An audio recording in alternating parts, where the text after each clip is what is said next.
মুখে শোনাচ্ছি। ছোট্ট পাখি মিষ্টি পাখি চিকু আমার নাম, খাই দাই আর ঘুরে বেড়াই নেই তো কোনো কাম। তোমরা সবাই নিশ্চয়ই আমার ব্লগ এতদিনে দেখেছো আর এতদিনে আমাকে নিশ্চয়ই চিনেই গেছো। তো আজকে আমি তোমাদেরকে বলবো আমার গল্প।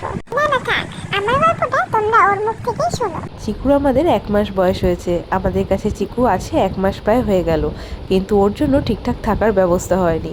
তাই জন্য আজকে গেছিলাম ওর থাকার জন্য একটা সুন্দর খাঁচা কিনতে। টেবিলের উপর যে জায়গাটা দেখছো এটার মধ্যেই ওকে রাখা হতো। একটা ছোট্ট কাঠ বক্সের মধ্যে আমার লন্ড্রি ব্যাগটাতে ওর থাকার জায়গা করেছিলাম কয়েকটা ডাল আর গাছপালা দিয়ে।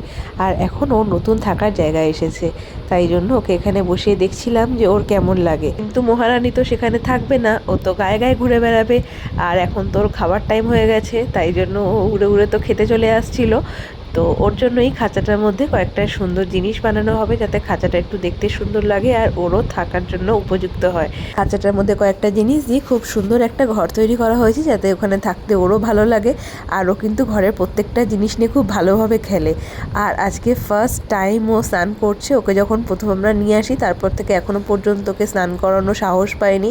তবে আজকে দেখে একটু সাহস পেলাম যে ও নিজে থেকেই স্নান করছে। বেচারা পুরো ভিজে গেছে আর উঠতে পারছে না, তাই জন্য কাঁধে এসে বসে রয়েছে।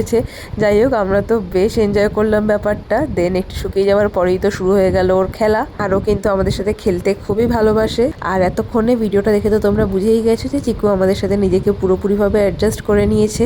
আর এখন আমাদের বাড়ির সব থেকে ছোট সদস্য হলো চিকু।